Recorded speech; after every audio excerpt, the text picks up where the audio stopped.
உலகெங்கும் உள்ள ஜோதிட அன்பர்கள் அனைவருக்கும் மோசஸின் இனிய வணக்கம்.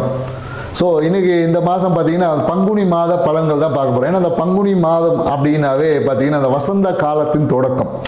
ஸோ அப்போ அந்த வசந்த காலம்னாவே பார்த்திங்கன்னா சுப நிகழ்வுகளை செய்யக்கூடிய ஒரு காலம் தான். ஏன்னா இந்த காலகட்டத்தில் பார்த்திங்கன்னா நிறைய மலர்கள் எல்லாமே மலர்ந்து கனி உருவாகக்கூடிய ஒரு காலம். அப்போ எப்படின்னா இந்த மாதம் வசந்த காலத்தின் தொடக்கம்னா நிறைய சுப நிகழ்வுகள் வந்து இந்த மாதம் அதிகமாக நடக்கும். குறிப்பாக பார்த்திங்கன்னா நிறைய இந்த வள்ளி, அதாவது என்னென்னாக்கா முருகன் திருக்கல்யாணம், மேலும் சிவன் பார்வதி கல்யாணம் எல்லாமே இந்த மாதத்தில் தான் நடந்ததாக சொல்லப்படுது. குறிப்பாக என்னன்னாக்கா இந்த மாதத்தில் வரக்கூடிய இந்த பங்குனி உத்திரம் பார்த்திங்கன்னா இந்த நாளில் வரக்கூடிய கடவுளுடைய திருமணத்தில் நிறைய பேர் திருமணம் ஆகாதவங்க போய் பங்கேற்று அந்த திருமண நிகழ்வுகள் முடிஞ்சதுக்கப்புறம், சாமிக்கு கல்யாணம் முடிஞ்சதுக்கப்புறம் பார்த்திங்கன்னா ஒரு வெத்தலை பாக்கு தாம்பூலம் தரிக்கணும். ஒரு வெத்தலை பாக்கு சுண்ணாம்பு போட்டு நீங்கள் சாப்பிட்டு வந்தீங்கன்னா திருமணம் தடைகள் எல்லாமே நீங்கக்கூடிய ஒரு மிகப்பெரிய ஒரு பரிகாரம் இந்த விஷயத்தை. திருமணத்துக்காக காத்திருக்கவங்க, திருமணம் நடக்கலை, கிரக தோஷம் அந்த தோஷம் ஏதாவது சொல்லிட்டு இருப்பாங்க இல்லையா, ஸோ அதை எல்லாமே நீங்கி திருமணத்திற்கான ஒரு வாய்ப்புகளை இந்த பங்குனி உத்திரம் உங்கள் வாழ்க்கையில் ஏற்படுத்தி கொடுக்கும் என்ற ஒரு தகவலுடன் இந்த பங்குனி மாதம் கிரக நகர்வுகளுக்கு ஏற்ற மாதிரி என்ன மாதிரி பலன்கள் இருக்குன்றது 12 ராசிக்கும் நம்ம ஒவ்வொரு ராசியை பார்க்கலாம். வாங்க வீடியோ கொடுக்கலாம். மேஷ ராசி அன்பர்களுக்கு, ஏன்னா மேஷ ராசி அன்பர்களுக்கு இந்த பங்குனி மாதம் பார்த்திங்கன்னா ராசி அதிபதியான செவ்வாய் பகவான் பார்த்திங்கன்னா 11ஆம் இடமான லாபஸ்தானத்தில் போயிருக்காரு. ஸோ அப்போ என்னன்னாக்கா இந்த காலகட்டம் மேஷ ராசிகளுக்கு அபரிவிதமான நன்மைகளை பெறக்கூடிய ஒரு காலகட்டம் அப்படின்னு.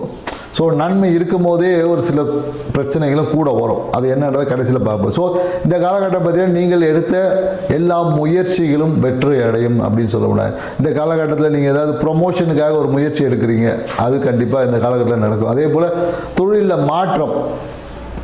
மாற்றம் செய்யறதுக்கான வாய்ப்புகளும் இந்த காலகட்டம் நிறைய பேருக்கு உருவாகும். அதே போல் என்னக்கா வேலை தேடக்கூடிய விஷயங்கள் கண்டிப்பாக இந்த காலகட்டத்தில் கிடைக்கும் அப்படின்னு சொல்லலாம். மேலும் என்னென்னாக்கா குலதெய்வ வழிபாடு இந்த காலகட்டத்தில் பார்த்திங்கன்னா ரொம்ப தடைப்படும்.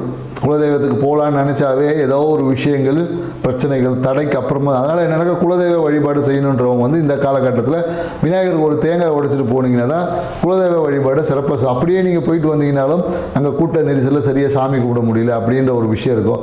பயணத்தினால ஒரு அலைச்சல், ஒரு அமைதித்தன்மை இதெல்லாம் வந்து கொஞ்சம் கெடுவதற்கான வாய்ப்புகள் என்பதுக்கு. மேலும் இந்த காலத்தில் ஏதாவது ஒரு கடன் வாங்கி ஒரு மன மகிழ்ச்சிக்கான ஒரு கடன் வாங்கி ஏதாவது வீட்டுக்கு தேவையான ஒரு சாமான் வாங்குறது, வீட்டுக்கு தேவையான பொருட்களை வாங்குவதற்கான ஒரு வாய்ப்புகள் இந்த காலத்தில். ஏன்னா இந்த காலத்தில் பார்த்திங்கன்னா ஏதாவது ஒரு பொருள் வந்து உடையும், வீட்டில் ஏதாவது ஒரு பொருள் ஏதாவது ஒன்று உடைந்து அதை மாற்றுவதற்கான வாய்ப்புகள் இந்த காலகட்டத்தில் நிறைய இருக்குதுன்னு சொல்லலாம். மேலும் பார்த்திங்கன்னா திருமண நிகழ்வுக்காக முன்னெடுக்கக்கூடிய மேஷராசிக்காரர்களாக இருந்தால் இந்த காலகட்டம் திருமண நிகழ்வுக்கான அந்த வரன் வந்து நல்லா அமையும். பார்த்திங்கன்னா எங்கேனாலும் ஒரு அவங்க அண்ணனை கூப்பிட்டு போனாலும் சரி, உங்கள் சித்தப்பா கூப்பிட்டு போனாலும் சரி, யாராவது இந்த மாதிரி உங்களோட உறவுகளை நீங்கள் கொஞ்சம் அழைச்சிட்டு அண்ணன் அக்கா சித்தப்பா இந்த மாதிரியான உறவுகளை இல்லை தாய் மாமனை கொண்டு போனாலும் இந்த கால திருமண நிகழ்வு என்பது சுமூகமாக நல்ல ஒரு வரன் என்பது இந்த காலகட்டத்தில் அமையும் சொல்லுவேன். மேலும் என்னென்னாக்கா 11 இருக்கக்கூடிய செவ்வாய் பகவான் பார்த்திங்கன்னா உங்கள் லாபத்தையும் மன மகிழ்ச்சியை அதிகரிக்கும் போது கொஞ்சம் நம்ம என்னென்னா எல்லாத்தையும் அவசரப்பட்டு செஞ்சிடும். இந்த அவசரத்தை இந்த காலகட்டத்தில் கொஞ்சம் ஒன்று, ஏன்னா எங்கே ஒரு நல்லது இருக்கோ அந்த இடத்துல ஒரு பிரச்சனையும் இருக்கும்னு நம்ம சொல்லியிருக்கோம். ஸோ அதனால் என்னென்னாக்கா குறிப்பாக வாகனத்தில் பயணிக்கும் போது, நண்பர்களுடன் வாகனத்தில் பயணிக்கும் போது கொஞ்சம் கவனமாக பயணிக்கணும். ஏன்னா இந்த காலகட்டத்தில் ஏதோ ஒரு ஹாப்பி மூடில் அப்படியே அடித்து ஓவர் ஸ்பீடாக போகிறதெல்லாம் கொஞ்சம் தவிர்த்து கொள்ளணும். ஏன்னா அதனால் வந்து ஏதாவது வண்டியில் ஏதாவது சின்ன டேமேஜஸ் வர்றதுக்கு வாய்ப்புகள் என்பது இருக்குது.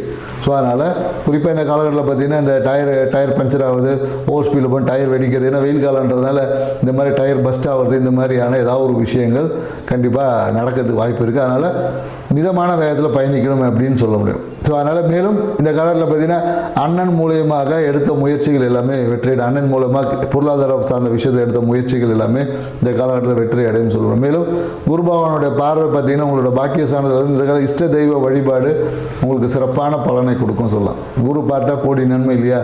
ஸோ ராசி அதிபதி செவ்வாய் பகவான் குரு பார்வை இருக்கிறதுனால கண்டிப்பாக இந்த மாதம் உங்களுக்கு தேவையான அபரிவிதமான பொருளாதார வளர்ச்சி என்பது இருக்கும். ஆனால் வந்து என்னென்னாக்கா பொருளாதாரம் எவ்வளோ வந்தாலும் சரி கையில் வந்து அந்த பணம் தங்காது, பற்றாக்குறை இருக்கும். ஏன்னா நிறைய பேர் என்ன பண்ணால் ஏதாவது ஒன்றுத்தில் இன்வெஸ்ட் பண்ணுவோம், வந்த உடனே தைச்சிட்டு போகிறது, அந்த மாதிரி ஏதாவது ஒன்று இன்வெஸ்ட் பண்ணிவிடுவாங்க. இல்லை ஏதாவது கையில் இருக்கிற காசு விரயம் என்பது ஆகிடும். படிக்கக்கூடிய மாணவர்கள் பார்த்திங்கன்னா இது எக்ஸாம் டைம்ன்றதுனால நிறைய பேர் என்னென்னாக்கா ரொம்ப கண் வீழ்ச்சி படித்து அதிலே டயர்ட் ஆகிடுவாங்க. ரொம்ப கண் விழித்து படிப்பது, அதுவே ஸ்ட்ரெஸ் அதிகமாக்கிக்கிறது, இந்த மாதிரியான விஷயங்களில் இந்த காலகட்டத்தில் கொஞ்சம் கவனமாக இருக்கணும்னு சொல்ல முடியும். ஏன்னா படிப்பு வந்து கொஞ்சம் ரிலாக்ஸாக படிக்கணும். ஏன்னா மேஷராசிக்காரங்க என்னக்கோ அரை மணி நேரத்தில் எல்லா சப்ஜெக்ட்டும் முடிச்சணுன்றது ஆர்வம் வேகம் தான் உங்களுக்கு பிரச்சனை. படிப்பு வந்து நல்லா இருக்கு, ஆனால் படிப்பு வந்து சூப்பராக மார்க் வாங்குவீங்க. ஆனால் என்னென்னாக்கா உங்களுடைய அந்த அதிவேகம் சிந்தனை, உடனே முடிச்சிடணும், உடனே படிச்சிடணும், இதெல்லாம் உடனே கம்ப்ளீட் பண்ணிடணும், அந்த ஒரு சிந்தனை தான் உங்களுக்கு வந்து ஏதாவது ஒரு இந்த தூக்கமின்மையால் வரக்கூடிய ஒரு சோர்வை கொடுக்கும். அதனால் பார்த்திங்கன்னா சரியாக ஜீரண குறைபாடுகள் இந்த காலகட்டத்தில் ஏற்படுவதற்கான வாய்ப்புகள் இருக்குது. குறிப்பாக என்னென்னாக்கா நிறைய பேர் வயசானவங்களுக்கு பார்த்திங்கன்னா இந்த கணுக்காலில் ஏதாவது அடிபடுறது, சரிங்களா, கணுக்காலில் ஏதாவது அடிபடுறதுக்கான வாய்ப்புகள் இருக்குது. காலில் எங்கே பயணம் போகும்போது கொஞ்சம் கவனமாக போகணும், சரிங்களா, அவசரப்பட்டு ஏதோ ஒரு விஷயங்களும் செய்யக்கூடாது. அதனால் என்ன பொதுவாக என்னென்னாக்கா நீங்கள் கொஞ்சம் வேகத்தை குறைச்சிக்கிட்டாவே வாழ்க்கை ரொம்ப சிறப்பாக இருக்கும். மேலும் தொழிலில் பார்த்தீங்கன்னா ரியல் எஸ்டேட் இந்த மாதிரி ஏதாவது தொழில் செய்யணும் பார்த்து இந்த காலத்தில் அந்த லாபத்தை அனுபவிப்பதற்கான ஒரு காலகட்டமாக தான் இந்த காலகட்டம். இந்த காலத்தில் என்னென்னாக்கா நீங்கள் இதுக்கு முன்னாடி எடுத்த முயற்சியோடைய இப்போ நம்ம சொல்லுவோம்ல மரத்தான் நட்டுட்டா இப்போ அந்த கனி காய்க்கக்கூடிய அந்த பலனை அனுபவிக்கக்கூடிய ஒரு காலகட்டம் தான் இந்த பங்குனி மாதமாக இருக்குது. ஸோ அதனால் இந்த காலகட்டத்தில் கண்டிப்பாக நீங்கள் ரியல் எஸ்டேட் துறையில் இருக்கவங்களுக்கு பார்த்தீங்கன்னா ஏதோ ஒரு இடம் முடிஞ்சு நல்ல ஒரு மிகப்பெரிய ஒரு அமௌண்ட் வந்து கிடைக்கும்.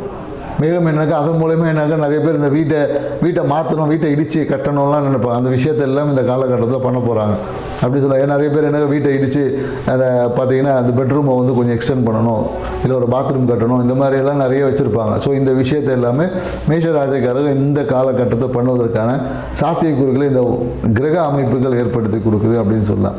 ஸோ மேலும் பார்த்தீங்கன்னா வீட்டில் பார்த்தீங்கன்னா இதாக ஹாலில் ஏதாவது ஒரு ஃபோட்டோ கிட்டோ அப்படி இருந்துச்சுன்னா ஏதாவது ஒரு கைத்தவரை உடையத்துக்கு வாய்ப்புகள் இருக்குது. ஃபோட்டோ ஏதாவது வச்சுருப்பாங்க, இல்லை ஏதாவது திடீர்னு ஒரு சேர் இருக்கும், டப்புன்னு உட்காரமோ டப்புன்னு உடஞ்சிடும். இந்த மாதிரி ஏதாவது மர சாமான்கள் உடைந்து அதை சரி செய்வதற்கான ஒரு மாற்றம், இல்லை புதுசாக ஒரு சோஃபா உடஞ்சதை தூக்கி போட்டு புதுசாக மாற்றுவதற்கான இந்த வாய்ப்புகள் எல்லாமே கிரக அமைப்புகள் இந்த காலகட்டத்தில் உங்களுக்கு ஏற்படுத்தி கொடுக்குது. ஏன்னா எந்த விஷயத்தை செஞ்சாலும் கொஞ்சம் கவனமாக செய்யணும் இந்த காலகட்டத்தில். ஏன்னா எனக்கு ஒரு நல்லது கொடுக்கக்கூடிய அதே ஒரு விஷயமும் எனக்கு கூட ஒரு பிரச்சனையும் கொடுக்கும் இல்லையா. கொஞ்சம் விழிப்பாக இருந்து செய்யணும். அவசரப்பட்டு எங்கேயோ ஏதோ ஒன்றத்தை வந்து தேவையற்ற வாக்குறுதி கொடுத்து அந்த வாக்குறுதியே பிரச்சனையாக போயிடும். ஏன்னா நம்ம இந்த காலகட்டத்தில் நீங்கள் ஒரு வாக்குறுதி கொடுத்தீங்கன்னாவே அந்த வாக்குறுதி பெரும்பாலும் நிறைவேற்ற முடியாமல் கூட போயிடலாம். நான் 5ஆம் தேதி கொடுத்துறேன்னு சொன்னீங்கன்னு வச்சுக்கோங்க, 5ஆம் தேதி உங்களால் 6ஆம் தேதி தான் கொடுக்கக்கூடிய அந்த சூழல் அந்த மாதிரி இருக்கும். ஸோ அதனால் என்னென்னாக்கா பெருசாக வாக்குறுதியை வந்து ரொம்ப ஸ்ட்ராங்காக கொடுத்துக்காதீங்க. முயற்சி செய்கிறேன் அப்படின்ற மாதிரி கொடுத்தீங்கன்னா அந்த விஷயத்தை உங்களால் உடனடியாக முடிக்க முடியும். பொருளாதாரம் சார்ந்த விஷயம், விரயம், பயணம். இப்போ நீங்கள் என்னென்னாக்கா உங்கள் மனைவி கிட்ட நான் இங்கே வந்து ஒரு ஊர் கூப்பிட்டு போகிறேன்னு சொல்லியிருப்பாங்க, கண்டிப்பாக கூப்பிட்டு போக முடியாது. ஸோ அதனால் இந்த மாதிரி நம்ம முடியாத வாக்குறுதியை கொடுத்துட்டு அதனால் பிரச்சனை எதுக்கு? அதனால் வாக்குறுதி, குறிப்பாக மனைவி கிட்ட வாக்குறுதியை கொடுக்காமல் இருக்கிறது மேஷராசிக்காரர்கள் இந்த காலகட்டத்தில் இருக்குது. ஏன்னா நடக்கும்போது செஞ்சுக்கலாம், ஓவர் பில்டப்பாக ஏதாவது சொல்லிட்டு போயிட்டு அதுக்கப்புறம் பார்த்தீங்கன்னா நடக்கலைன்னா அதையே உங்களுக்கு சொல்லி கேட்பாங்க. அதனாலேயே உங்களுக்கு டென்ஷன் இன்னும் அதிகமாகும். ஏன்னா வெயில் காலத்தில் மேஷராசிக்காரங்க பார்த்தீங்கன்னா அப்படியே சும்மா அந்த கோவம் உச்சத்தில் இருக்கும். அப்படி சொன்னாலும் அப்படியே சொல்லுவாங்களே இந்த காலத்தில் சும்மா பஞ்சா லைட்டாக தேய்ச்சி விட்டா பற்றிக்கின்ற மாதிரி கோவத்தில் வந்து அதிக உச்சமாக இருக்கும். அப்போ என்னென்னாக்கா மேஷராசிக்கு இந்த காலகட்டத்தில் என்னென்னாக்கா குளுமையான உணவுகளை எடுத்துக்கணும், குளிர்ச்சியான உணவுகள். உடம்பை எப்போதும் கொஞ்சம் மிதமான ஹீட்டில் வச்சுக்கணும், அதிகமான வெயிலில் வந்து பயணிக்கக்கூடாது. ஸோ இந்த மாதிரி உடல் சார்ந்த விஷயத்தில், ஏன்னா உடலில் பார்த்தீங்கன்னா நிறைய இந்த சூட்டு கொப்பளங்கள்லாம் இந்த காலகட்டத்தில் மேஷராசிக்காரர்கள் வர்றதுக்கு வாய்ப்பு இருக்குது. உடம்பை ஏன்னா நீங்கள் டெம்பரேச்சர் மெயின்டைன் பண்ணனா கொஞ்சம் தூக்கிடும். அதனால் பார்த்தீங்கன்னா குறிப்பாக இந்த காலத்தில் நீங்கள் என்னென்னா அது நுங்கு சாப்பிட்டு வந்தீங்கன்னாவே உங்களுக்கு நல்ல பலனை தரும். மேஷராசிக்காரர் இந்த பங்குனி மாதம் சித்திரை மாதம் பரிகாரம் என்னென்னாக்கா வாய்ப்பு கிடைச்சா எல்லாம் நுங்கு சாப்பிட்டு பாருங்கள். உங்கள் வாழ்க்கைக்கு தேவையான திடீர் அதிர்ஷ்ட வாய்ப்புகளை ஈர்த்து கொடுக்கும். செஞ்சு பாருங்கள், வாழ்க்கை சிறப்பாக்கும். நன்றி, வணக்கம்.